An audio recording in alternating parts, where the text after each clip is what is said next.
পেয়েছি অন্নপূর্ণা যোজক মহাশয়কে, প্রাক্তন প্রধান আমাদের এলাকারই বাসিন্দা।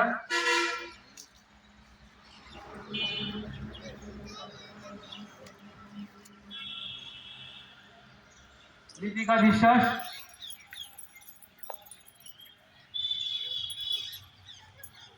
পরপর চলে আসবে।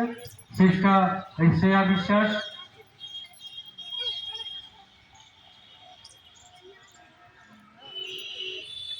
পিয়ালি বিশ্বাস, সায়নী মণ্ডল, অনন্যা ঘোষ, প্রত্যেকে একটা করে ফুল দিয়ে দেওয়া শহীদ বেদিতে। আজকের এই পবিত্র দিনে আমরা বাংলাকে বিশ্বের দরবারে প্রতিষ্ঠিত করার জন্য যে রক্ত ক্ষয় হয়েছিল, সেই সামান্য হলেও আমরা সেই দিনটাকে উদযাপন করছি। এটাই আমাদের পক্ষ থেকে ছোট্ট প্রয়াস। আমরা অঙ্কিতা ঘোষ,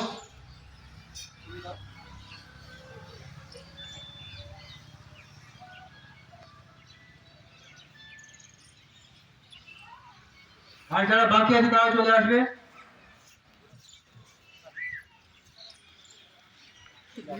বসে যাও ওখানটায়।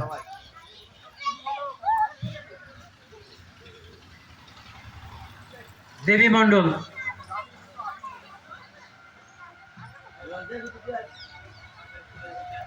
সভাপতি, তাকে আনুষ্ঠানিকভাবে শুরু করার জন্য অনুরোধ করছি।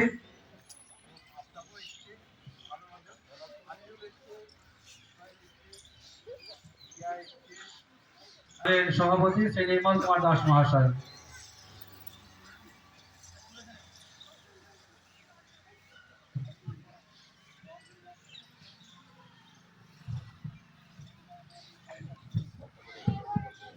নমস্কার।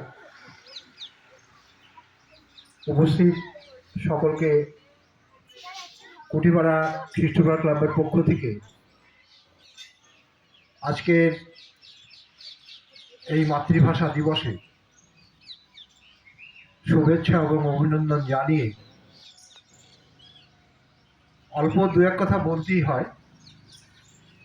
আমরা জানি যে আমাদের দেশটা যখন স্বাধীন হয় তখন দেশ ভাগের মধ্যে দিয়ে এই ভারতবর্ষ স্বাধীন হয়, আপনারা সকলেই জানেন। তবু ভূমিকাটা তুলতে গেলে যে প্রশ্নটা এসে যায়, এবং সেই দেশভাগের যে ফল ভারত এবং পাকিস্তান, এবং পাকিস্তানের দুটো ভাগ, পশ্চিম পাকিস্তান, পূর্ব পাকিস্তান।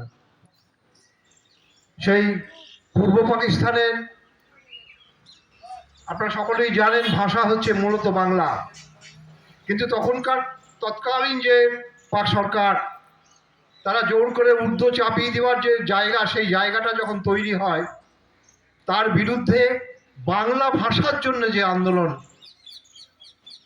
বাংলা ভাষাকে রক্ষা করবার জন্য যে আন্দোলন, সেই আন্দোলনের যে সূত্রপাত, আমরা আরো গর্বিত।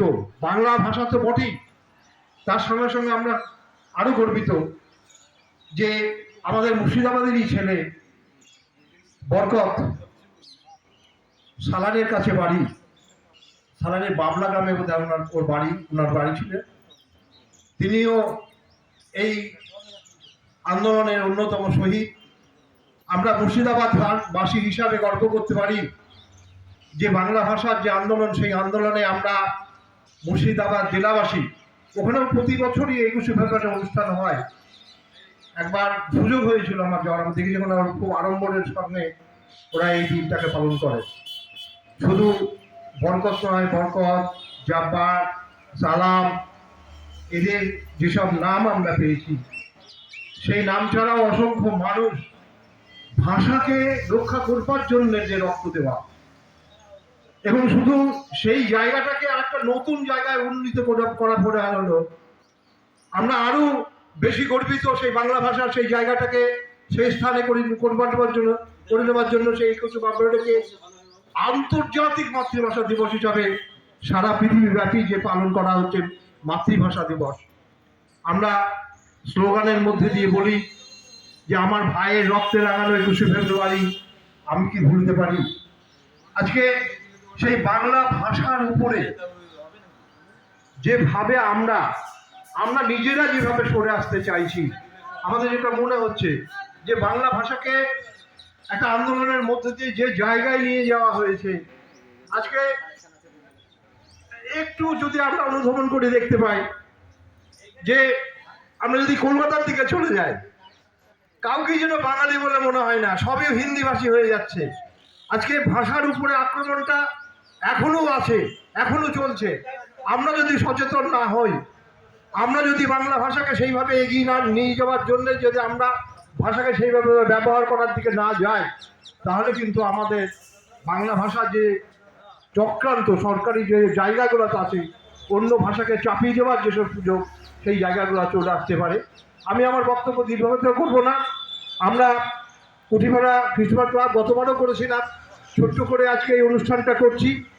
আমরা মানুষের মধ্যে এই জায়গাটাকেই আবার নতুন করে মূল্যায়ন করে সেই জায়গাটাকে যেতে চাই যে আমাদের ভাষা হচ্ছে বাংলা, মোদের ভাষা হচ্ছে বাংলা, বাংলা আমার ভাষা, বাংলায় আমি কথা বলি, বাংলায় আমি শুনি, বাংলায় গান গাই, বাংলাকে আমরা আরও এগিয়ে নিয়ে যাব, এই শপথ নিয়েই আমি আমার কথা শেষ করছি। নমস্কার। নমস্কার, আমার নাম প্রিয়াতা। আমি একটি কবিতা বলবো। কবিতার নাম হচ্ছে 19-21। কবি জসিম নেহেরু। ঘুমপাড়ানি মাসি বেশি ভালোবাসার সুর। 21 আমার সবুজ শীতে শীতে আলো সমুদ্র। রূপকাহিনী শৈলব কাঁথার কোমলতার ঝাড়। 21 আমার কাঁথা পেরি ফুলের হার। আশার সূত্র 21 আমার ঈশান শুভ। বাবা স্নেহ মার মমতায় হাসি খুশি মুখ। নমস্কার, আমার নাম নৈরিত্য দত্ত। আমি আজকে একটা কবিতা বলবো। কবিতার নাম ছুটি। রবীন্দ্রনাথ ঠাকুর। মেঘের কোলে রোদ এসেছে, বাদল গেছে টুটি। আজ আমাদের ছুটি ও ভাই, আজ আমাদের ছুটি। কি করি আজ ভেবে না পাই, পথ হারিয়ে কোন বনে যায়, কোন মাঠে সে ছুটে সকল ছেলের জুটি। খেয়া পাতার নৌকা গড়ে সাজিয়ে দেব ফুলে, তাল দিঘিতে ভাসিয়ে দেব চলবে দুলে দুলে। নমস্কার। নমস্কার। আজকে 21শে ফেব্রুয়ারি বিশ্ব মাতৃভাষা দিবস। এই অনুষ্ঠানে আসতে পেরে আমি নিজেকে ভীষণ গর্বিত মনে করছি। আজকে এই অনুষ্ঠানে গুরুত্বটা কতটা সেটা আমরা প্রত্যেকেই জানি। কাজেই এই অনুষ্ঠান সম্পর্কিত বা আজকের দিন সম্পর্কিত কয়েকটি কথা আমাকে বলবার জন্য বলা হলো, তাই প্রস্তুতিবিহীনভাবে এখানে এসেছি, যে কারণের জন্য স্ক্রিপ্ট দেখে একটু বলছি। আজ অমর 21শে ফেব্রুয়ারি আন্তর্জাতিক মাতৃভাষা দিবস উপলক্ষে আয়োজিত আজকের এই অনুষ্ঠানে উপস্থিত প্রধান অতিথি, বিশেষ অতিথি, সম্মানিত আমন্ত্রিত অতিথিবৃন্দ, শিক্ষক, শিক্ষার্থী ও সুধীমণ্ডলীকে জানাই স্বাগত। উপস্থিত সকলকে আন্তর্জাতিক মাতৃভাষা দিবসের শুভেচ্ছা জানাই। গভীর শ্রদ্ধা ভরে স্মরণ করছি সেই সকল বীর ভাষা শহীদকে, যাদের আত্মত্যাগের কারণে বাংলা ভাষা বিশ্বময় মর্যাদার আসনে অধিষ্ঠিত হয়েছে। 1952 সালের এই দিবসে সংগঠিত বাংলা ভাষা আন্দোলন ছিল তৎকালীন পূর্ব পাকিস্তানের, বর্তমানে যেটা আমরা বাংলাদেশ হিসাবে জানি, একটি সাংস্কৃতিক ও রাজনৈতিক আন্দোলন। মৌলিক অধিকার রক্ষাকল্পে বাংলা ভাষাকে ঘিরে সৃষ্ট এই আন্দোলনের মাধ্যমে তৎকালীন পাকিস্তানে গণদাবির বহিঃপ্রকাশ ঘটেছিল। 1952 সালের 21শে ফেব্রুয়ারিতে এই আন্দোলন চূড়ান্ত রূপ ধারণ করলেও বস্তুত এর বীজ বপিত হয়েছিল বহু আগে থেকে। অন্যদিকে এর প্রতিক্রিয়া এবং ফলাফল ছিল সুদূর প্রসারী। 1947 সালে দ্বিজাতি তত্ত্বের ভিত্তিতে ব্রিটিশ ভারত ভাগ হয়ে পাকিস্তানের উদ্ভব হয়। কিন্তু পাকিস্তানের দুটি অংশ, একটি পূর্ব পাকিস্তান এবং একটি পশ্চিম পাকিস্তানের, এই যে দুটো স্থানের মধ্যে সাংস্কৃতিক, ভৌগোলিক ও ভাষাগত দিক থেকে অনেক মৌলিক পার্থক্য বিরাজ করছিল। 1947 সালে পাকিস্তান সরকার ঘোষণা করে যে উর্দুই হবে পাকিস্তানের একমাত্র রাষ্ট্রভাষা। এ ঘোষণার প্রেক্ষাপটে পূর্ব পাকিস্তানের বাংলাভাষী সাধারণ জনগণের মধ্যে গভীর ক্ষোভ ও বিরূপ প্রতিক্রিয়ার সৃষ্টি হয়। কার্যত পূর্ব পাকিস্তান অংশে বাংলা ভাষা মানুষ আকস্মিক ও অন্যান্য এই সিদ্ধান্তকে মেনে নিতে পারেনি এবং পাকিস্তানের এরকম একটি অবান্তর ঘোষণার জন্য মানসিকভাবে মোটেও সে দেশের মানুষ প্রস্তুত ছিল না। ফলস্বরূপ বাংলা ভাষার সমমর্যাদার দাবিতে পূর্ব পাকিস্তানের আন্দোলন দ্রুত দানা বেঁধে